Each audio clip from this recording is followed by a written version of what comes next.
கர்த்தருடைய பரிசுத்த நாமம் மகிமைப்படுவதாக. தேவன் இந்த காலவெளியில் கர்த்தரை ஆராதித்து அவருடைய சமூகத்தில் மகிழும்படியான நல்ல ஸ்லாக்கியத்தை தந்ததற்காக தேவனை நன்றியுள்ளத்தோடு துதிக்கிறேன், ஸ்தோத்திரிக்கிறேன். ஒரு நாள் பகற்காலத்தில் நான் உட்கார்ந்து சாயங்காலம் நடக்கிற ஒரு கூட்டத்திற்காக நான் செய்திகளை நான் ஆயத்தம் பண்ணி கொண்டிருந்தேன். அப்பொழுது சாயங்காலத்தில் என்ன பேசலாம் என்று சொல்லி நான் வேதத்தை நான் தேடிக்கொண்டு ஆண்டவரத்தில் நான் கேட்டுக்கொண்டிருந்த போது சாயங்காலமே என் செய்தியாய் மாறியது. ஆகவே இன்றைக்கு செய்தியே சாயங்காலம் தான். அதனால் அதை நான் தியானிக்கும் போது, அதை வாசிக்கும் போது எனக்கு மிகுந்த ஆறுதலாகவும் மகிழ்ச்சியாகவும் இருந்தது. அதை உங்கள் முன்பாய் வைக்க விரும்புகிறேன்.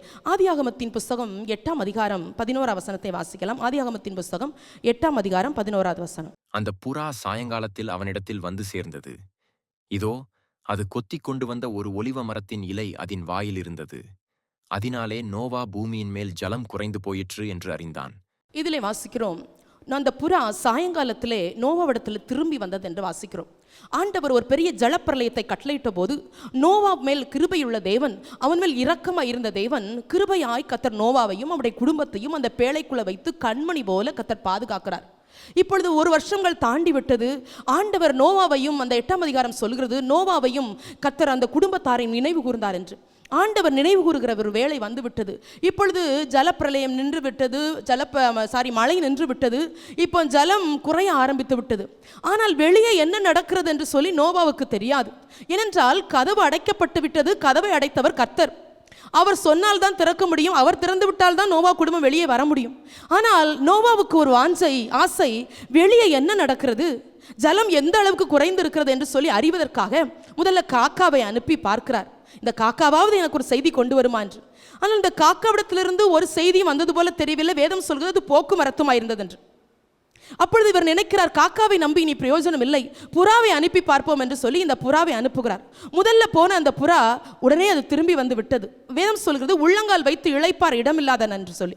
மறுபடியும் 7 நாள் கழித்து இந்த புறாவை அனுப்புகிறார். ஞானமுள்ள புறா, காலத்தை அறிந்த புறா வாயிலே ஒரு ஒலிவ இலையை கொத்தி கொண்டு வந்து தன்னை நம்பி அனுப்பின எஜமானுக்கு ஒரு செய்கை காட்டுகிறது. ஓ, இது ஜலம் குறைய ஆரம்பித்து விட்டது, இப்பொழுது மரங்கள் எல்லாம் வெளியே தெரிய ஆரம்பித்து விட்டது என்று சொல்லி நோவா ஒரு நல்ல செய்தியை கொண்டு வருகிறது. வேதம் சொல்கிறது, அந்த புறா சாயங்காலத்தில் நோவாவிடத்தில் திரும்பி வந்த அந்த ஒரு வார்த்தை என்னை சிந்திக்க வைத்தது. சாயங்காலத்தில் திரும்பி வந்தது. ஏன் திரும்பி வந்தது தெரியுமா? புறாக்கள் எப்பொழுதுமே, பறவைகள் எப்பொழுதுமே ஒரு கூட்டுக்குள் வளர்வதற்கு, ஒரு கூண்டுக்குள் வளர்வதற்கு ஆசைப்படுவது இல்லை. அது மகிழ்ச்சியாய் தன்னுடைய கவலைகள் எல்லாம் மறந்து சிறகடித்து பறப்பதற்கு தான் அது ஆசைப்படும். ஆனால் இந்த புறா மறுபடியும் ஏன் பேழைக்குள் வந்தது என்றால், அது இரவு நேரமாக போகிறது. சாயங்காலம் நேரம் வந்து விட்டது, இனி அடுத்து இரவு நேரமாக போகிறது. இந்த இரவு நேரத்தில் வெளியே இருந்தால் இந்த புறாவுக்கு பாதுகாப்பு இல்லை. ஏனென்றால் மரங்கள் தான் தெரிய ஆரம்பித்திருக்கிறதே ஒழிய இன்னும் ஜலம் குறைந்து பூமி தெரியவில்லை.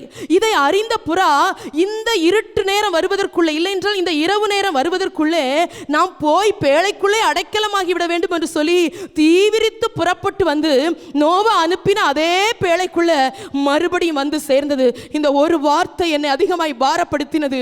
ஒரு புறாவுக்கு தெரிகிறது, ஒரு இரவு நேரம் வரப்போகிறது, இது சாயங்காலம் ஆயிற்று, இனி வெளியே இருந்தால் பாதுகாப்பில்லை, நான் பறந்து போவேன் பேழைக்கு என்று சொல்லி சாயங்கால நேரத்தில் அந்த புறா திரும்பி வந்து இந்த பேழைக்குள் அடைக்கலமாய் நிற்கிறதே.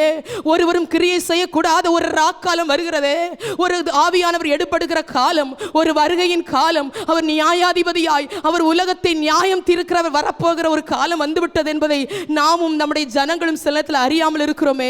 அந்த புறா நினைக்கிறது, இனி வெளியே என்ன எனக்கு பாதுகாப்பு? பகலெல்லாம் அந்த புறா ஒவ்வொரு மரமாய் போய் அசையாய் உட்கார்ந்திருக்கும். ஆனால் சாயங்காலம் வரும்போது அதற்கு எப்படி இந்த அறிவு வந்தது என்று எனக்கு தெரியவில்லை. சிறிய பறவை, அந்த பறவைக்கு எத்தனை அறிவு என்று சொல்வதற்கு எனக்கும் அறிவில்லை. ஆனால் அந்த பறவை ஒரு ஒலிவ இலையை கொத்தி கொண்டு வந்து தன் எஜமானுக்கு ஒரு நல்ல செய்தி கொண்டு வருகிறது. நோவாவே, டோன்ட் வரி, மரங்கள் தெரிய ஆரம்பித்து விட்டது, இனிமேல் சீக்கிரமாய் இந்த தண்ணீர் வற்றிவிடும், ஒரு நாள் நாம் எல்லாரும் பேழை விட்டு வெளியே வருவோம் என்று சொல்லி ஒரு நல்ல செய்தியோடு தன் எஜமானை சந்திக்க வந்ததே. அதற்கு தெரிந்தது, இனி எனக்கு பாதுகாப்பில்லை, இனி இந்த இருட்டு நேரத்தில் நான் எங்கே போய் தங்குவேன் என்று சொல்லி மறுபடியும் பேழைக்குள் வந்து சேருகிறது. நம்மை சுற்றிலும் புறா கூட்டங்கள் வாழ்கிறது. உங்களுக்கு தெரியுமா? வானத்தில் பறக்கிற புறாக்களை சொல்லவில்லை, மனித கூட்டமாகிய புறாவை சொல்லுகிறேன். தேவனுக்காய் பறக்க வேண்டிய வெண்புறா வெண்புறாக்கள், உன்னதத்தில் பறக்க வேண்டிய வெண்புறாக்கள் பாவமாகிய தண்ணீரில், அக்கிரமமாகிய தண்ணீரில், சாபமாகிய தண்ணீரில் தத்தளித்து கொண்டிருக்கிறது. உலகம் பாவத்திற்குள் விழுந்து கிடக்கிறது. உலகம் பாவத்துக்குள் தத்தளித்து கொண்டிருக்கிறது. அருமையான கர்த்தருடைய பிள்ளைகளே, இந்த பேழைக்குள் வருவதற்கு அந்த புறா கூட்டங்களுக்கு மனதில்லையே. அந்த பேழைக்குள் வருவதற்கு அந்த புறா கூட்டத்துக்கு மனதில்லையே. யார் ஜெபிப்பா? யார் இந்த ஆண்டவரே ஒரு பேழையை தந்திருக்கிறீங்களப்பா, ஆண்டவரே சபையாகி ஒரு பேழையை தந்திருக்கிறீங்க, கவலையோடு இந்த காலவெளியில் வந்திருக்கலாம் தெய்வ பிள்ளைகளே. 6ஆம் நேரத்தில் அப்பா நம்மளை மகிழ்ச்சி ஆக்கினார்ல, ஒருத்தர் கூட சொல்ல முடியாது அப்பா என்னை மகிழ்ச்சி ஆக்கலன்னு. ஆனந்தமா கத்தரை பாடணும். கவலை எங்க போச்சுனே தெரியல, வருத்தம் எங்க போச்சுனே தெரியல, வியாதி எங்க போச்சுனே தெரியல. நம்ம இவ்வளவு சந்தோஷமா கத்தரை பாடும்போது நம்மளை சுற்றிலும் தேவனுக்காக பிரித்தெடுக்க வேண்டிய புறாக்கள் தண்ணிக்குள்ள இருந்த மாதிரி தத்தளிச்சிட்டு இருக்குதே. யார் ஜெபிப்பா? யார் பாரப்படுவா? ஆண்டவரே ஒரு பேழையை தந்துட்டீங்களப்பா, சபையாகிய பேழையை தந்திருக்கிறீங்கப்பா. புறாக்கள் வெளியே நின்று அது பாவத்துக்குள்ள பறந்துட்டு இருக்குமா, சாபத்துக்குள்ள பறந்துட்டு இருக்குது, அக்கிரமத்துக்குள்ள பறந்துட்டு இருக்குது. பறக்கிறோன்னு தான் நினைக்குது, ஆனா எங்க போறோம்னு தெரியாம பலகனி தீவிரிக்கிற புறாக்கள் இல்லாம நரகத்துக்கு நேரம் அந்த புறா கூட்டம் பறந்துட்டு இருக்கு. பாரம் இருக்குதா? சபையே உங்களுக்கு பாரம் இருக்குதா? குட்டி பிள்ளைங்களே உங்களை போல இருக்கிற சின்ன பிள்ளைங்களுக்காக பாரப்படுறீங்களா? வாலிப தங்கச்சி நீங்க பாரப்படுறீங்களா? வேலையை நீங்க அற்பமா நினைக்க கூடாது. உங்களை அழிவில் இருந்து பாதுகாக்கிற வேலை, உங்களை பரலோகம் கொண்டு சேர்க்கிற பேழை இது சபமா? இது இந்த பேழைக்குள்ள வந்து ஒவ்வொரு வாரமும் வாஞ்சையாய் கர்த்தரை ஆராதித்து 1000 பிரச்சனைகள் இருக்கலாம், 1000 வருத்தங்கள் இருக்கலாம், 1000 போராட்டங்கள் இருக்கலாம், ஆனா பேழைக்குள் அடங்கி இருக்கிற புறா கூட்டங்கள் அது பரலோகத்துக்கு நேரா பறந்து போகும். எக்கால சத்தம் ஒரு நாள் கேட்கும். அப்போ இந்த புறா பறக்கும், இந்த புறா பறக்கும். சிறகடித்து பறக்கிற வெண்புறாவாய் கர்த்தர் இந்த புறா கூட்டங்களை கர்த்தர் மாற்றுவார். அதனாலதான் சொல்றோம், ஆலயத்துக்கு வந்துருங்க. பிரச்சனை இருந்தாலும் வந்துருங்க, தூரமா இருந்தாலும் வந்துருங்க, பாரமா இருந்தாலும் வந்துருங்க, நேரம் தவறாம வந்துருங்க. ஏன் கூப்பிடுறேன் தெரியுமா? இந்த பேழை உன்னை ஆண்டவர் கொண்டு சேர்க்கும். ஆண்டவரை இந்த வசனத்தை தியானிக்கும் போது இந்த உள்ளம் அதிகமாய் உடைந்தது. ஒரு புறாவுக்கு தெரிகிறது, நான் வெளியே இருந்தால் பாதுகாப்பு இல்லை, நான் போயிடுறேன், சாயங்காலம் ஆயிற்று, ராத்திரி வரப்போகுது, ஐயோ என்னால் இருக்க முடியாது, தண்ணி குறைஞ்சாலும் மரம் தெரிஞ்சாலும் எனக்கு இங்க உணவு இல்லைன்னு சொல்லி எப்படிமா அந்த புறாவுக்கு ரூட்டு தெரிஞ்சு? எனக்கு அது ரொம்ப ஆச்சரியமா இருந்துச்சு. பேழை எங்கேயோ இருக்குது, அது வந்து மேப் பார்த்து ஒன்று, கூகுள் மேப் பார்த்து ஒன்று அது போயிருந்திருக்காது. ஆவியானவர் தான் அந்த புறாவை வழிநடத்தியிருப்பார் என்பது என்னுடைய கற்பனை. அழகாய் வந்து சேருகிறது. சாயங்காலத்தில் அதே பேழை வழி தெரியாமல் அலைஞ்சது போல தெரியல, சரியான ரூட்ல பின்பற்றி அந்த பேழைக்குள்ள அந்த புறா வந்து சேர்ந்து விட்டது. அது வரும்போது ஒலிவ இலைய வாயில கொத்திட்டு வந்துச்சான். வசனம் இருக்குதா வாயில? ஒலிவ இலையாகிய வசனம் வாயில இருக்குதா? வசனம் கொஞ்சம் கூட தெரியலன்னா எப்படி இயேசுவை பத்தி சொல்வீங்க? உங்க வாயில எப்பவும் வசனம் இருக்கணும், பாட்டு இருக்கணும், துதி இருக்கணும், ஆராதனை இருக்கணும். இதுல ஒரு பெரிய ஒரு பாரம் நமக்கு என்னன்னா, ஆண்டவரே இந்த பேழைக்குள்ள ஆண்டவரே ஒரு புறா கூட்டங்கள் கூட்டம் கூட்டமா வந்து நிக்கணும், கூட்டம் கூட்டமாக வந்து நிற்கணும். இயேசு சீக்கிரமாய் வரப்போகிற இந்த கடைசி காலத்தில் ஆண்டவரே கர்த்தரை அறியாத புறாக்கள், கர்த்தரை அறியாத புறாக்கள் வெளியே உலகத்துக்காக தத்தளித்து பாவத்தில் திளைத்து கொண்டிருக்கிற சில புறா கூட்டங்களை கர்த்தர் கொண்டு வந்து சேர்த்துடணும். ஆண்டவர் சீக்கிரமாக, அதான் வேதம் சொல்லுது, சாயங்காலத்தில் அந்த புறா திரும்பி வந்துட்டு, அதுக்கு தெரிஞ்சிச்சுல சாயங்காலம் ஆயிட்டுன்னு. யாரும் சொன்னாங்களா சாயங்காலம் ஆயிட்டுப்பா வேலைக்கு போன்னு சொன்னாங்களா, வழி காட்டினாங்களா? நோ, அந்த புறா சாயங்காலம் ஆயிட்டுன்னு சொல்லி அழகா ஞானமாக வந்து பேச முடியாது, வாய் பேச முடியாட்டாலும் ஒரு ஒலிய இலையை கொண்டு வந்து ஒரு அடையாளம் காட்டிட்டு அடங்கி பேழைக்குள், நான் தான் ஒலி வேலையை கொண்டு வந்தேன், நான் தான் என்னை நம்பி என்னை தான் விட்டார் அப்படின்னு நினச்சிட்டா. இல்லவே இல்லை, அப்படியே பேழைக்குள்ள அடங்கிட்டு அடங்கி சேவிக்கிற ஆண்டு, பேழைக்குள்ள அடங்கி, ஆராதனைக்குள்ள அடங்கி, கிருபைக்குள்ள அடங்கி, சத்தியத்துக்குள்ள அடங்கி, வார்த்தைக்குள்ள அடங்கி இந்த ஆண்டு ஊழியக்காரங்க மூலமாய் கற்றுத்தருகிற எல்லா வசனங்களுக்கும் கீழ்ப்படியும் போது நம்மையும் கர்த்தர்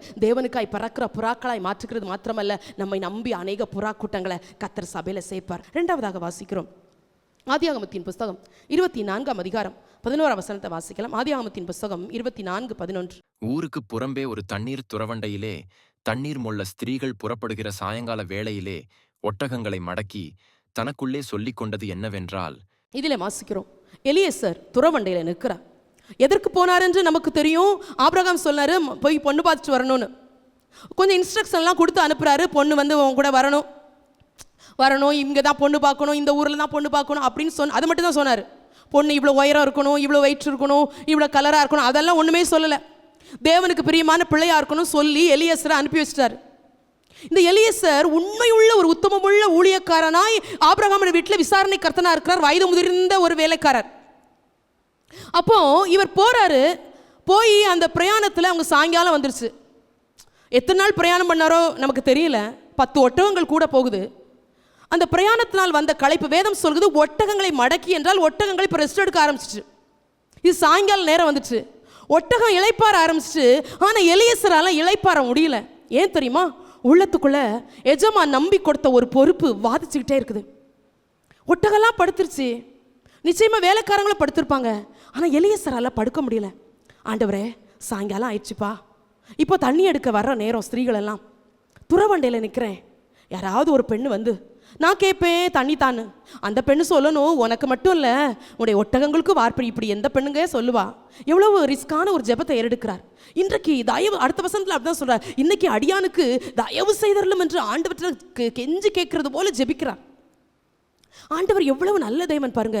துறவண்டையில் ஜெபித்து நின்று ஜெபத்தை, இந்த ஜெபத்தை ஆண்டவர் அப்படியே கேட்டு ஆண்டவர் இந்த எலியேசருக்கு இரக்கம் பாராட்டுகிறார். அதே சாயங்காலத்தில், எந்த சாயங்காலத்தில் நின்று அழுது கொண்டிருந்தாரோ, எந்த சாயங்காலத்தில் நின்று கண்ணீர் வடித்தாரோ, எந்த சாயங்காலத்தில் நின்று தேவன் தயவு செய்ய மாட்டாரன்னு ஏங்கினாரோ, அதே சாயங்காலம் ஒரு நல்ல ரெபெக்காளை எலியேசுடைய கண்கள் பார்க்கும்படி கண்முன்பாய் கொண்டு வந்து நிறுத்துகிறது. கிருபையுள்ள அந்த ஜெபம் எலியேசருக்கு சடனாக கேட்கப்பட்டது. போராடலை. ஆண்டவரே, ஈசாக்கு ஒரு பெண்ணு தாருன்னு ஃபாஸ்டிங் இருக்கல, தருவீரா தரமாட்டீரா கொஸ்டின் கேட்கல. இன்றைக்கு தயவு செஞ்சுருங்கப்பா, சாயங்காலத்தில் வந்து நிற்கிறேன், என் எஜமானுக்கு நல்ல செய்தி நான் கொண்டு போனோம், தயவு செஞ்சிருவீங்களாப்பா, கிருபையாக இருந்துருவீங்களாப்பா, இந்த ஜெபத்துக்கு பதில் தந்துருவீங்களாப்பா. அந்த சாயங்காலத்தில் கேட்ட அந்த ஒரு விண்ணப்பம் அந்த எலியேசுடைய வாழ்க்கையில் அப்படியே பலிச்சது. தேவனுடைய பிள்ளைகளே, சாயங்கால நேரம் என்பது நம்பிக்கையற்ற ஒரு நேரம், சூரியன் அஸ்தமிக்கிற நேரம். தாவீது சொல்லுகிறார் சங்கீதம் 35 சாயங்காலத்தில் அழுகை தங்கும், விடியற்காலத்திலே களிப்புண்டாகும். அது கிரக பிரதிஷ்டையின் பாட்டாகி தாவீதின் சங்கீதம் என்று சங்கீதம் 30 எழுதப்பட்டிருக்குது. ஏன் கிரக பிரதிஷ்டையின் பாட்டில் போய் தாவீது இதை எழுதி வச்சாருன்னு எனக்கும் புரியல. அவர் எழுதுறாரு, சாயங்காலத்தில் நான் அழுதாலும் காலையில் நான் மகிழ்ச்சி ஆயிடுவேன்னு எழுதுறாரு. அப்படின்னா நம்பிக்கையற்று போன மாலை நேரங்கள் நம்முடைய வாழ்க்கையில் வருவதுண்டு. சிலரை பகற்காலத்தில் இருக்கிற சந்தோஷம் மாலை நேரத்தில் இல்லை. வியாதியஸ்தர்களை எல்லாம் பாருங்கள், மாலை நேரம் வந்தால் பயப்படுவார்கள். தூக்கம் வராமல் இருக்குமோ, ஐயோ இந்த வியாதியின் அகோரங்களை பாருங்கள், மாலை நேரத்தில் தான் அதிகரிக்கும். ஆகவே மாலை நேரத்தை சிலர் விரும்புவதில்லை. அதான் வேதமும் சொல்லுகிறது, சூரியன் அஸ்தமிக்கிறது. அதுபோல நம்பிக்கையற்ற ஒரு மாலை நேரமாக இருந்தாலும் எலியேசருக்கு அன்றைக்கு ஒரு வெளிச்சம் உதிக்கிறது அந்த மாலை நேரத்தில். அதான் ஃபாதர் கூட பாடியிருக்கிறார், மாலை நேரத்திலே அழுகை என்றாலே காலையில் ஆனந்தமே, இன்றைய துன்பமெல்லாம் நாளைய இன்பமாகும், நடப்பதெல்லாம் நன்மைக்கே. நம்பிக்கையோடு, இன்றைய துன்பமெல்லாம் நாளைய இன்பமாகும், நடப்பதெல்லாம் நன்மைக்கே, நடப்பதெல்லாம் நன்மைக்கே, நடந்ததெல்லாம் நன்மைக்கே, எல்லாம் நன்மைக்கு. மாலை நேரத்தில் அழுதாலும் விடியற்காலத்தில் களிப்புண்டாகும் என்று சங்கீதத்தில் தாவீது பதிவு பண்ணுகிறார். சகரியாவின் புஸ்தகம் 14 அதிகாரம் 7 வசனம் சொல்கிறது, ஆனாலும் சாயங்காலத்தில் வெளிச்சம் உண்டாகும் என்று. சாயங்காலத்தில் எப்படி வெளிச்சம் உண்டாகும்? சாயங்காலத்தில் சூரியன் மறையும் போது வெளிச்சம் மறையும். ஆனால் நம்பிக்கையோடு அந்த வசனம் சொல்லுகிறது, அது பகலும் அல்ல, அது இரவும் அல்ல, ஆனாலும் சாயங்காலத்தில் வெளிச்சம் உண்டாகும். கர்த்தருடைய பிள்ளைகளே, தேவனை ஆராதிக்க வந்த தேவ பிள்ளைகளே, சாயங்காலத்தில் நின்று கொண்டு இருக்கிறது போல இருக்கிறீர்களோ? நம்பிக்கையின் சூரியன் அஸ்தமித்து விட்டதோ? நான் ஆசீர்வதித்த சூரியன் அஸ்தமித்து விட்டதோ? நீங்கள் எதிர்பார்த்த சூரியன் அஸ்தமித்து விட்டதோ? எனக்கு இது அஸ்தமனமாயிட்டேன்னு நினைக்கிறீர்களோ? இனி எனக்கு ஒரு வெளிச்சம் உதிக்காதுன்னு நினைக்கிறீர்களோ? இல்லை இல்லை, யார் சொன்னது உங்கள் வாழ்க்கையில வெளிச்சம் உதிக்காது என்று? நமக்காக ஒரு நீதியின் சூரியன் நம்முடைய வாழ்க்கையில உதிக்கும். நீங்க எதிர்பார்த்த நம்பிக்கை அற்று போய் இருக்கலாம், காரியங்கள் கைகூடாமல் இருக்கலாம், காரியங்கள் அனுகூலம் இல்லாமல் இருக்கலாம், தேவைகள் சந்திக்கப்படாமல் இருக்கலாம், பலவீனங்கள் பெரிய பர்வதத்தை போல பெரிதா இருக்கலாம். ஆனாலும் தேவனை தேடி வந்து கர்த்தரை நம்பிக்கையோடு சந்தோஷமாய் ஆராதித்துக் கொண்டிருக்கிற உங்களுக்காக ஒரு வெளிச்சம் சாயங்காலமானாலும் உதிக்கும். நம்பிக்கையற்று போன சாயங்காலமான உதிக்கும், அழுகையா இருக்கிற சாயங்காலமானால் உதிக்கும். என் வாழ்க்கை சாயங்காலத்தை போல இருக்கிறதே, வெளிச்சத்தையே பார்க்க முடியவில்லையே, இருண்டு விட்டதே, இனி ஒரு இரவு வந்து விடுமோ, என் வாழ்க்கையில் இருக்கிற சிறிய வெளிச்சத்தையும் இந்த இரவு மூடிக்கொள்ளுமோ என்று பயந்து கொண்டு வந்திருக்கிறீர்களா? நமக்காக கல்வாரி சிலுவையில ரத்தம் சிந்தி நம்மை மீட்டு கொண்டாரே. இன்னைக்கு ஒரு பாடலை பாடினோம், இயேசுவின் ரத்தம், இயேசுவின் ரத்தம் பிணி போக்கும் நல் மருந்து, இயேசுவின் ரத்தம், இயேசுவின் ரத்தம் ரத்தம் பிணி போக்கும் நல் மருந்து, பிணி போக்கும் நல் மருந்து, பிணி போக்கும் நல் மருந்து, பிணி போக்கும் நல் மருந்து. அப்படியே காயங்களிலிருந்து வடிந்து கொண்டிருந்த அந்த ரத்தம் நம்மை சுகமாக்கும், நம்மளை விடுவிக்கும். அவர் வீணாய் கல்வாரி சிலுவையில் ரத்தம் சிந்தவில்லை. நமக்காக கல்வாரி சிலுவையில் ஒரு சொட்டு ரத்தம் கூட இல்லாமல் கர்த்தர் நமக்காக கல்வாரி சிலுவையில் ரத்தம் சிந்தினார். ஏன் தெரியுமா? நம்மை மீட்டுக் கொள்வதற்காக, நம்முடைய காயங்களை ஆற்றுவதற்காக, நம்முடைய வியாதிகளை சுமந்ததற்காக. அதான் அதில் ஒரு பாடல் வரி உண்டு, நான் ஏன் சுமப்பேன், நான் ஏன் சுமப்பேன், எந்த இயேசு சுமந்த பின் நம்முடைய எல்லாவற்றையும் அவர் சுமந்து கொண்டாரே. ஆகவே மாலை நேரத்தில் நிற்கிறோம் என்று அழுது கொண்டிருக்காத தேவ பிள்ளையே, உனக்காக ஒரு களிப்பு உண்டாகும். களிப்பு உண்டாகிற நாட்களை உன் காது கேட்கும், உன் கண்கள் பார்க்கும். நம்பிக்கையற்று போய் வந்திருந்தாலும் கர்த்தர் உங்களுக்காக பேசிக் கொண்டிருக்கிறார். எலியேசரின் ஜெபத்தை துறவண்டிலே கேட்ட தேவன், அதே என்னைக்கு அழுதாரோ, என்னைக்கு ஜெபித்தாரோ, என்னைக்கு காரியம் கைகூடி வராத எதிர்பார்த்தாரோ, அதே நாளில் ஒரு நம்பிக்கை வந்தது போல நம்பிக்கையின் சூரியன் உதிக்கும், ஆசீர்வதிக்கிற சூரியன் உதிக்கும், சுகத்தின் சூரியன் உதிக்கும், ஆரோக்கியத்தின் சூரியன் உதிக்கும் உங்களுடைய வாழ்க்கையில். ஹல்லேலூயா. கர்த்தர் நல்லவர். அடுத்ததாக வாசிக்கிறோம் 2 சாமுவேல் புத்தகம் 11ஆம் அதிகாரம் 2வது வசனத்தை வாசிக்கலாமா? ஒரு நாள் சாயங்காலத்தில் தாவீது தன் படுக்கையிலிருந்து எழுந்து அரமனை உப்பரிகையின் மேல் உலாத்திக் கொண்டிருக்கும் போது ஸ்நானம் பண்ணுகிற ஒரு ஸ்திரீயை உப்பரிகையின் மேலிருந்து கண்டான். அந்த ஸ்திரீ வெகு சௌந்தரியவதியாயிருந்தாள். இதுல வாசிக்கிறோம், ஒரு வாசிக்கும் போது மனதை நெருடலாக்குகிற ஒரு சம்பவத்தை வாசிக்கிறோம். கொஞ்சம் ஒரு மாதிரி இருக்குதுல்ல இந்த வாசிக்கும் போது, சந்தோஷமா நம்மளால வாசிக்க முடியல.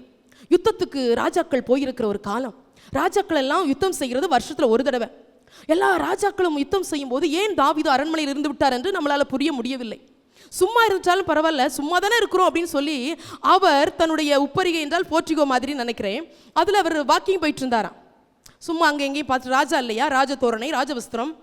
ஆகவே அங்கும் இங்கு பார்த்து கொண்டு அப்படி வாக்கிங் போயிட்டு இருந்திருக்கிறார், உலாத்தி கொண்டிருந்தாராம். அப்படி உலாத்தி கொண்டிருக்கும் போது அவர் பார்த்த ஏதோ ஒரு காட்சி அவருடைய இருதயத்தை இந்த சாயங்காலத்தில் சலனப்படுத்துகிறது. அந்தி சந்தி மத்தியான வேளைகளில் முறையிடுவேன் என்று சொன்ன தாவீது, அப்போ இப்படியெல்லாம் தாவீது, நான் அப்படிலாம் ஜெபிப்பேன் ஆண்டவரே, ஒரு ராத்திரி ஒரு நாளைக்கு 7 தரம் துதிப்பேன் ஆண்டவர், அப்படியெல்லாம் சொன்ன தாவீதுக்கு அந்த சாயங்காலம் உள்ளத்தில் ஒரு சலனத்தை உண்டாக்குகிறது. அவர் பார்த்த காட்சியை தாவீதால மறக்க முடியவில்லை. ஆள் அனுப்பி கேட்கிறாரு, அவங்க யாரு, அந்த ஸ்திரீ யாருன்னு. அவங்களும் வந்து சொல்றாங்க, அது உரியாவோட மனைவின்னு. சும்மா தானே இருந்திருக்கணும், 10 கட்டளைகளில் ஒரு கட்டளை பிறனுடைய மனைவியை இச்சியாதிருப்பாங்க என்று. எதையுமே இச்சிக்க கூடாது. அது முக்கியமாக பிறனுடைய மனைவி, பிறனுடைய கணவனை எல்லாம் இச்சிக்கவே கூடாது. அது வேதம் நமக்கு கட்டளையாய் பிரமாணமாகவே கொற்றுக்கொள். நம்முடைய கணவனை விட எவ்வளவு உயர்ந்தவராய் இருந்திருக்கலாம், அழகுள்ளவராய், திறமை உள்ளவராய், உங்களை உங்கள் கணவனை காட்டிலும் விசாரிக்கிறவராய் இருக்கலாம். பார்வை அந்த பக்கம் போகவே கூடாது. உங்கள் மனைவியை காட்டிலும் நன்றாக சமைக்கிறவளாய் இருந்திருக்கலாம், பார்வைக்கு அழகுள்ளவளாய் இருந்திருக்கலாம். உங்கள் மனைவியை காட்டிலும் உங்களை நேர்த்தியை விசாரிக்கிறவளாய் இருந்திருக்கலாம். ஆனால் பார்வை இன்னொரு பெண் மீது போகவே கூடாது. இது தேவனும் வேதமும் கொடுத்த நித்திய கட்டளை. ஒருவனுக்கு ஒருத்தி தான். தாவீது ஆண்டவர் வந்து பழைய ஏற்பாட்டு காலத்தின்படி அவர்கள் சில திருமணங்களை பண்ணலாம், தவறல்ல. ஆனால் இன்னொருவனுடைய மனைவி எடுத்துக்கொண்டதை தான் வேதம் இங்கு தாவீதுக்கு நெகட்டிவாய் பதிவு பண்ணப்பட்டு இருக்குது. அந்த சாயங்காலத்தில் தாவீது கொஞ்சம் கூட யோசிக்காம அந்த பாவத்தில் டக்குன்னு விழுந்துறார். 1 மணி நேரத்தில் தான் பாவத்தில் விழணும்னு அவசியம் இல்லை தேவனுடைய பிள்ளைகளே. 1 நிமிஷம் போதும், ஒரு பார்வை போதும், ஒரு டச் போதும். ரொம்ப கவனமாக இருக்கும், ரொம்ப கவனமாக இருக்கணும். தாவீதே விழுந்துட்டாருன்னா நம்மை மாத்திரம் வேதம் சொல்லு. சாயங்காலத்தில் அவர் உலாத்தி கொண்டிருந்தார். அப்படி ராஜாக்கள் யுத்தத்துக்கு போகிற நாட்கள், ஐயோ நான் ஜெபிக்கிறேன், ராஜாக்கள் எல்லாம் யுத்தத்தில் இருக்கிறாங்களே நான் ஜெபிக்கிறேன் அப்படின்னு ஜெபிச்சிருந்தா கூட இந்த பாவ சோதனையை தாவீது மேற்கொண்டிருக்கலாம் தானே. யுத்தத்தில் நிறைய பேர் நின்று யுத்தம் செஞ்சுட்டு இருக்காங்க, அவங்களுக்காக பரிந்து பேசியிருக்கலாம்ல தாவீது. அருமையான கர்த்தருடைய பிள்ளைகளே, இப்போ இந்த தாவீது அந்த பார்த்த காட்சியை மறந்துடல, மறக்க முடியல தாவீதுக்கு. என்ன அது யாரா இருந்தா என்ன, அவப்பாவும் அவங்க வீட்டில் அந்த பட்சைபால் குளிச்சுட்டு இருக்காங்க, இதுக்கு என்ன இப்போ? தாவீதுக்கு இந்த விசாரிப்பு தேவையில்லை. தேவனுடைய பிள்ளைகளே, தேவையில்லாத விசாரிச்சிடாதீங்க, நம்ம பாவத்தில் மாட்டிக்கிடுவோம். அந்த வந்துட்டு போனது யாரு, அவங்க உங்கள்கிட்ட பேசினது நோ, தேவையில்லாத விசாரிப்பு நமக்கு தேவையே இல்லை. பக்தி உள்ளதை விசாரிங்க, உண்மை உள்ளதை விசாரிங்க, கற்புள்ளதை விசாரிங்க, அது போதும். இப்போ தாவீதுக்கு விசாரிச்சுட்டு சரி விசாரிச்ச பிறவாவது இது உரியாவுடைய மனைவி நம்ம கம்முன்னு தானே இருந்திருக்கணும். தாவீதுக்கு இருக்க முடியல. ஒரு செகண்ட் யோசிக்காம, அதான் சங்கீதம் 51 கதறுகிறார். அப்போ இவ்வளவு ஒரு பெரிய பரிசுத்தவானே அந்த சாயங்காலத்தில் பாவத்தில் விழுந்து, அதுக்காக சாயங்காலத்தில் தான் பாவத்தில் விழுவாங்க நான் சொல்லலை. பாவமாகிய மாலை நேரங்கள் இன்றைக்கு அநேகரை தேவனை விட்டு இழுத்துக்கிட்டே போகுது. அவர்களால் தேவனை உண்மையா சேவிக்க முடியல, கர்த்தரை ஆராதிக்க முடியல. ஏதோ ஒரு பாவம், ஏதோ ஒரு அருவருப்பு, ஏதோ ஒரு இச்சை அப்படியே இழுக்குது. அதான் ஆண்டவர் ஓசியால சொல்றாரு, மனுஷரை கட்டி இழுக்கிற அன்பின் கயிறால நான் உன்னை இழுக்கிறேங்கிறார். அவர் அன்பால இங்க இழுத்துட்டு இருக்கிறாராம். பாவமாகிய வம்பு நம்மளை இங்க இழுத்துட்டு இருக்குது. நம்ம எங்க போறோம்? அன்புக்கு பின்னால போறோமா, வம்புக்கு பின்னால போயிட்டு இருக்கிறோமா? தாவீதுக்கு அந்த ஒரு செகண்ட் ஜெயிக்க முடியல. எப்படி விழுந்துட்டாரு நமக்கு தெரியல. உண்மையுள்ள பரிசுத்தவான், தன் பிள்ளைகளை உணர்கிறவன் யார்? மறைவான குற்றங்களுக்கு இங்கே நீங்களாக்கும், வேதனை உண்டாக்க வழி உண்டோ அப்படிலாம் சொல்லி தான் எழுதினார் சங்கீதத்தில். ஆனால் ஒரு செகண்ட்ல ஜெயிக்க முடியாமல் போராடுறீங்களா தேவனுடைய பிள்ளைகளே? இன்னைக்கு ஒரு பாட்டு பண்ணல, இந்த ஓட்டம் ஜெயத்துடன் முடியும்னு. ஜெயிச்சாதான் பரலோகத்துக்கு போக முடியும் தெரியுமா?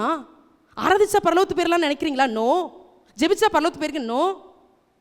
இல்லை, பாவத்தையும் உலகத்தையும் மாம்சத்தையும் இச்சையும் ஜெயிக்கிறவங்க மாத்திரமே பரலோகத்தில் நின்று தூத கூட்டத்தோடு நின்று ஆராதிக்க முடியும். தெரியுமா உங்களுக்கு?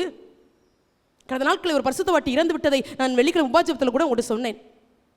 அப்பொழுது நான் கேட்டேன், அவர்கள் மரிக்கும் போது ஏதாவது தரிசனம் சொன்னார்களா என்று, தரிசனத்தை பார்த்து ஏதாவது சொன்னார்களா என்று. அப்போ அவங்க சொன்னாங்க, ஒரு வாரத்துக்கு முந்தைய ஒரு காரியம் சொன்னாங்க. ஒரு பெரிய பாடு வருகிறது, அந்த பாடுகளை கடந்து நான் ஜெயித்து விட்டேன் என்று சொன்னார்கள். அப்படின்னு மட்டும் சொன்னாங்க, வேற ஒன்றும் சொல்லலை அப்படின்னாங்க. அது ஜெயித்து விட்டேன் என்பது எதுக்கு அடையாளம் தெரியுமா? ஓ, இப்போ வியாதியை ஜெயித்து விட்டேன் அதனால உலகத்தில் 100 ஆண்டு வாழ, அதல்ல. இந்த பலவீனமாகி இந்த பாடுகளை கடந்து ஜெயித்து பரலோகத்து, அதான் வேதம் சொல்கிறது, ஜெயம் கொண்டவர்கள் தேவ சுரமண்டலங்களை பிடித்து கொண்டு என்று வெளிப்படுத்தல் தெளிவாய் வாசிக்கிறோம். பாவத்தை ஜெயிக்கிற கூட்டம் மட்டுமே பரலோகத்தில் வெண்வஸ்திரம் தரித்து பாடிக்கொண்டிருக்கும் தூத சேனையோடு. தூதரோடு நின்று அவரை நான் துதித்தென்றும் மகிழ்ந்திடுவே. அது ரொம்ப பிடிக்கும் எனக்கு அந்த வரி. இங்க மனுஷரோடு நின்று ஆராதிக்கிறோம், அங்க தூதர்களோட அப்பா நம்மளை சேர்த்து எவ்வளோ கிருபை உள்ள தேவனை சேவிக்கிறோம் பாருங்க. தூதர் கூட நிற்கிறதுக்கு நம்ம எலிஜிபிளே கிடையாது. தகுதி இல்லாத நம்மளை கொண்டு போய் ஆண்டவர் தூத சேனையோட நின்று ஆராதிக்க வைக்கிறாருன்னா ஜெயிச்சுட்டு வாங்குறாரு. நான் ஜெயிச்சிட்டேன், ஜெயிச்சுட்டு வாங்குறாரு. ஜெயிக்கணும், ஜெயிக்க பிறந்திருக்கிறோம், ஜெயிக்க வைக்கிற தேவனை சேவிக்கிறோம். அவர் ஜெயம் கொண்டு பரலோகத்தில் பிதாவின் அருகே அவர் செல்ல பிள்ளையா இருந்தவர் தான். நமக்காக உலகத்தில் வந்தார். ஆண்டவரை அறியாத மனுக்குலம் நினைக்கிறது தேவன் தோற்று விட்டார், அதான் கல்வாரி சிலுவையில் அவர் மரித்து விட்டார் என்று. ஓ, யார் சொன்னது? அவர் மரித்து 3ஆம் நாளில் உயிரோடு எழுந்து அவர் ஜெய கிறிஸ்துவாய் பிதாவின் சிங்காசனத்தை ராஜாதி ராஜா வீற்று, கரங்களை தட்டி கர்த்தருடைய நாமத்தை மகிமைப்படுத்தலாம். அவர் ராஜாதி ராஜாவாய் வீற்றிருக்கிறார். ஒரு நல்ல தேவனை சேவிக்கிறோம், உண்மையுள்ள தேவனை சேவிக்கிறோம்.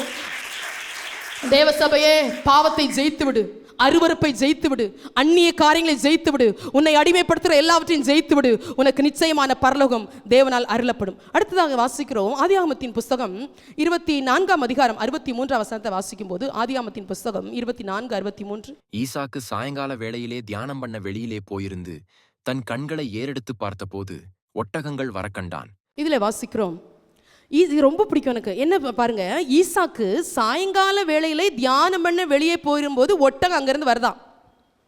பொண்ணு ஆழ்ந்த வேலை இருக்குது, ஒட்டகம் ஒட்டு வரல. வேதம் ஒட்டகம் வரக்கண்டான்னா என்ன, ஒட்டகத்துக்கு மேலே யார் இருக்கிறா?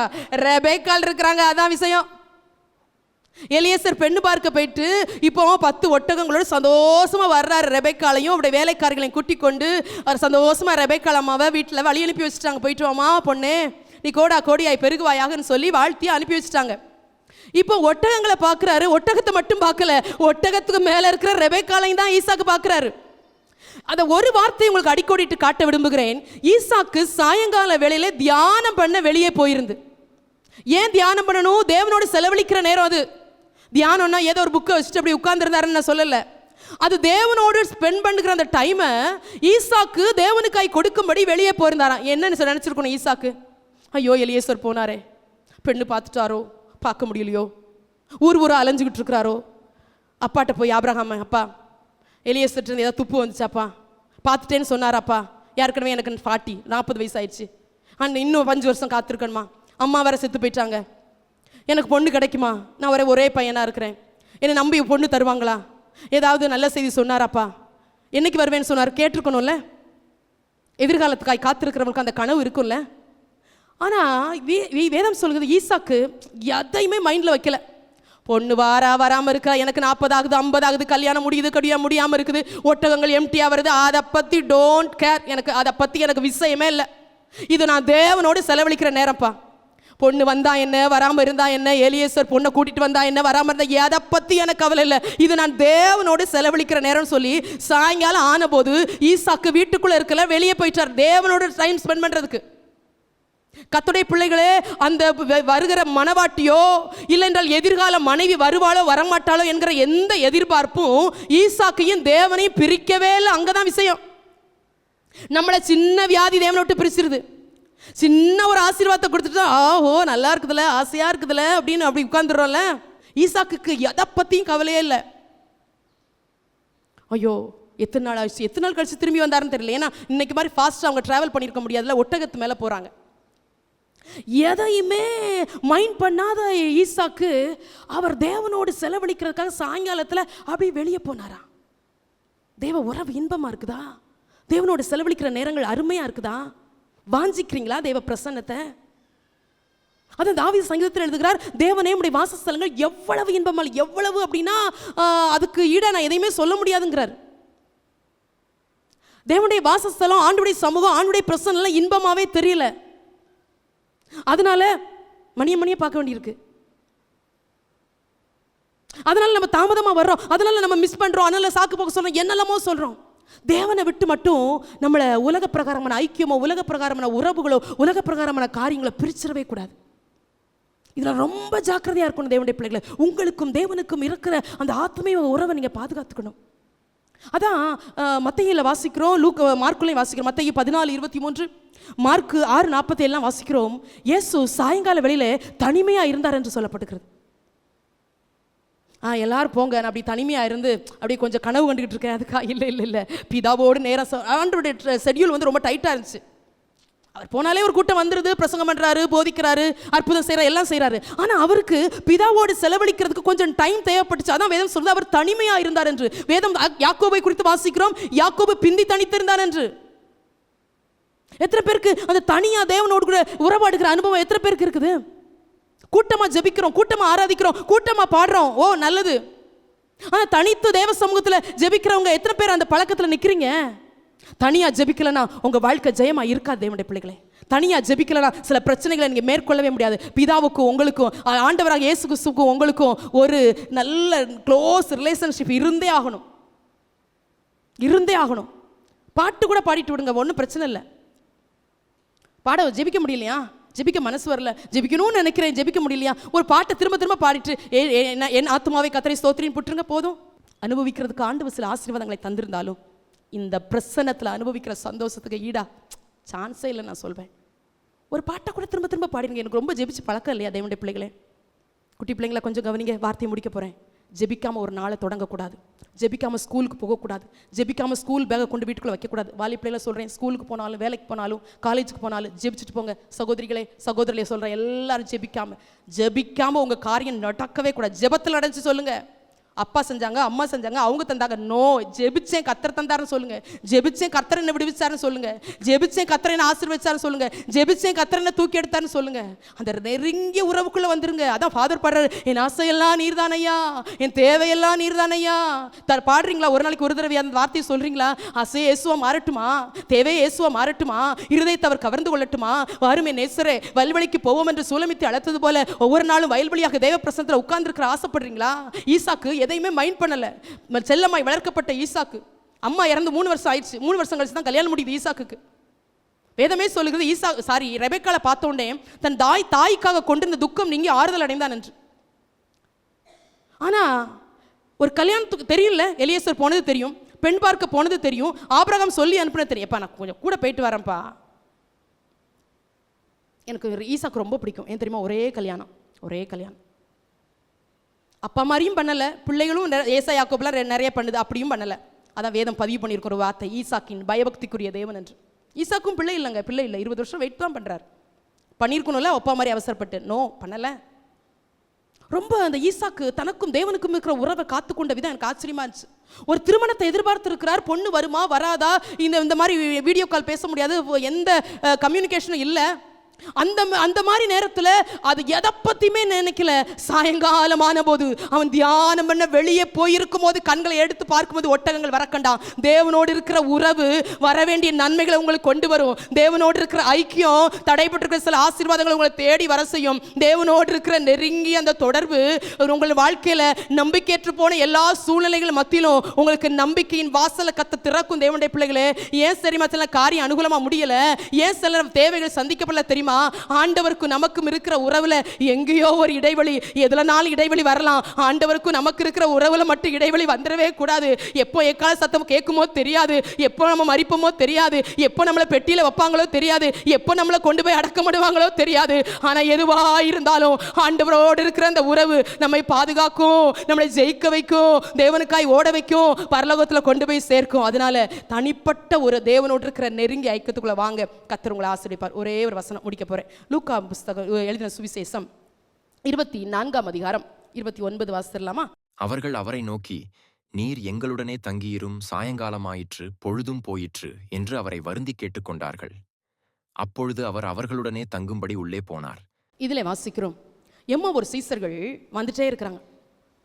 இவங்க பேர் சொல்லப்படலை. இவங்க எதுக்கு எருசலேமுக்கு போனாங்கன்னா, வார்த்தையை முடிக்க போறேன், நல்ல கவனிங்க. இவங்க எதுக்கு எருசலேமுக்கு போனாங்கன்னா, இயேசு கல்வாரி சிலுவையில் அடிக்கப்பட்டதை பார்க்கறதுக்கு போனாங்க. பார்த்துட்டாங்க. வர்ற வழியெல்லாம் அந்த பார்த்த காட்சி அவங்களுக்கு மறக்கவே முடியல. ஐயோ, இந்த நீதிமானை இப்படி அடிச்சிட்டாங்களே, ஐயோ இந்த நீதிமானை இப்படி விழாவில் அடிச்சாங்களே, ஈட்டியால குத்துறாங்களே அப்படின்னு சொல்லி இதெல்லாம் மைண்டில் வச்சுட்டு 2 பேரும் பேசிட்டே வர்றாங்க. எவ்வளோ அழகாக பேசுகிறாங்க பார்த்தீங்களா? பேச்சு ரொம்ப முக்கியமானது தேவனுடைய பிள்ளைகளே. கம்பெனியில் எதை பேசுகிறீங்க? வேலை செய்கிற இடத்துல எதை பேசுகிறீங்க? வீட்டில் எதை பேசுகிறீங்க? உறவுகளாக கூடி இருக்கும்போது எதை பேசுகிறீங்க? கர்த்தருக்கு ஏற்றதை பேசுகிறீங்களா? தேவனுக்கு பிரியமானதை பேசுகிறீங்களா? பேசுறத கவனிக்க கேட்குற தெரியுமா உங்களுக்கு? மல்லியாவில் வாசிக்கிறோம், கர்த்தருக்கு பயந்தவர்கள் ஒருவரோடு ஒரு பேசிக்கொள்வாலும் கர்த்தர் கவனிச்சு கேட்பாராம். பேச்ச கூட கவனிக்கிறாரு. இப்போ இங்க 2 பேரும் பேசிட்டே போறாங்க. இப்போ பேசிட்டே போகும்போது ஆண்டவர் பின்னாலே வந்து அப்படியே அந்த பேச்சில் ஜாயின் ஆகிறாரு. ஆனா தெரியாத மாதிரியே ஜாயின் ஆகிறாரு. அவங்களுக்கு தெரியாது வர்றது இயேசுன்னு தெரியல. அவங்க இவரை குறித்து தான் பேசுறாங்க. ஆனா அவங்களுக்கு தெரியல வர்றது இவர் தான் தெரியல. ஆண்டவர் இன்ட்ரெஸ்டா அந்த பேச்சை கேட்டுட்டு அப்படியே போயிட்டே இருக்கிறார். அப்புறம் வீடு வந்துருச்சு, அவங்க வீடு வந்துச்சு. அந்த 2 பேரும் நடந்து வந்தாங்களா, அவங்க வீடு வந்துச்சு. வேதம் சொல்கிறது, அவர் அப்புறம் போகிறவர் போல காண்பிச்சாராம். அப்படி வேற எங்கேயோ போற மாதிரி காண்பிச்சார். போகல. அப்புறம் போகிறவர் போல தெரியுதோ உங்க பிரச்சனையில்? போராட்டத்தில் அப்புறம் போகிற இல்லை. நேசிக்கிற பிள்ளைகளை கைவிடவே மாட்டார். அவர் நம்பி இருக்கிற பிள்ளைகளை வெட்கப்படுத்தவே மாட்டார். உறவுகள் கைவிடலாம், உலகம் கைவிடலாம், நம்பினோர் கண்டாட்டி விட்டு போகலாம், நம்பிக்கைக்குரிய தேவன் கைவிடவே மாட்டார். இப்போ அவர் அப்புறம் போகிறவர் போல காணப்படுறாரு. உடனே இவங்க நினைக்கிறாங்க, அப்படின்னா என்ன அர்த்தம்? இவங்க வீட்டை கடந்து வாரு போறாரு. உடனே இந்த 2 பேரும் ஓடி போய் அவரை வருந்தி கேட்குறாங்க, ப்ளீஸ் வந்துருங்களேன், சாயங்காலம் ஆயிற்று. இந்த இருட்டு நேரத்தில் நீங்கள் ட்ராவல் பண்ணி எங்கே போகிறீங்க? இவ்வளோ நேரம் எங்கள் கூட நடந்து வந்தீங்கல்ல, இப்போ சாயங்காலம் ஆயிட்டு, கொஞ்சம் வாங்க, வீட்டுக்குள்ளே வாங்க, எங்கள் கூட தங்கிருங்க, எங்கள் கூட சாப்பிடுங்க. இயேசுவை வருந்தி கேட்ட உடனே, இப்போ சாதாரணமாக அல்ல, அடிக்கப்பட்ட வண்ணமாக இருக்கிற இயேசு அல்ல, இது உயிர்த்தெழுந்த இயேசு, மகிமையின் சரீரத்தை உடைய இயேசு. எவ்வளோ அழகாக வந்திருந்திருப்பாரு. ஏன்னா அந்த நடையெல்லாம் கொஞ்சம் கற்பனை பண்ணி பார்த்தேன். சிலுவையில் அடிக்கும் போது வேதம் சொல்லுகிறது, ஏசாயாவில் அவரை பார்க்கும் போது அவர் அந்த கேடு அடைந்திருந்தார் என்று. அவருக்கு அழகும் இல்லை, சௌந்தரியம் இல்லை என்று ஏசாயா தீர்க்கதரிசனமாக இயேசுவை பற்றி சொல்லுகிறார். இப்போ அந்த அலங்கோலம் அல்ல, அலங்காரமான ஒரு இயேசு, அழகுள்ள ஒரு இயேசு அப்படி நடந்து வர்றார் இவர் கூட, இவங்க இந்த 2 பேர் கூட. இவ்வளோ நேரம் நல்லா பேசிட்டு வந்தோம்ல, சரி இப்போ போகிறீங்களோ, சாயங்காலம் ஆயிடுச்சு, சரி போயிட்டு வாங்க, எப்போது மீட் பண்ணிக்கலாம் எங்கேயாவது பார்த்தா அப்படின்னு சொல்லியிருந்துருக்கணும் இந்த 2 பேரும்.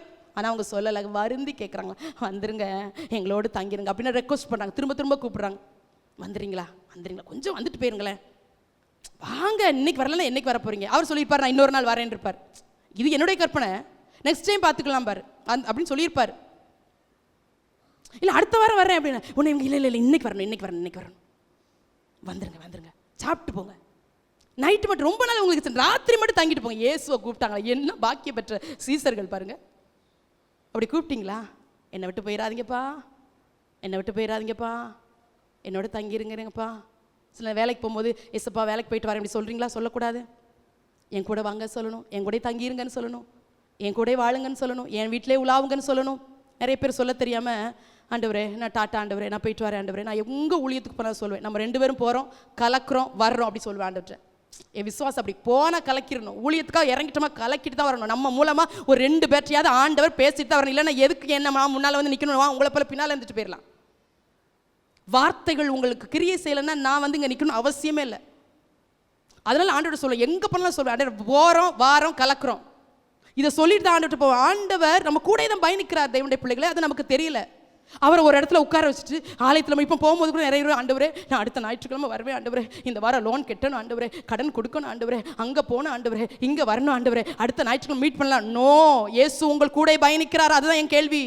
அதே நம்ம சொல்லுகிறது. இன்னொரு இடத்துல ஆண்டு சொல்றாரு, அக்கறைக்கு போவோம், சாயங்காலமான போது அக்கறைக்கு போவோம் வாருங்கள் என்று சீசர்களை அழைச்சிட்டு போனாராம். இயேசுவோடு பயணிச்சாதான் பரலோக அக்கறையில் போய் நிற்க முடியும். எத்தனை பேருக்கு தெரியும் அது? இயேசு வருந்து கேட்குறீங்களாப்பா, என்னை விட்டு போயிடாதீங்கப்பா, என் கூட தங்கிருங்கப்பா.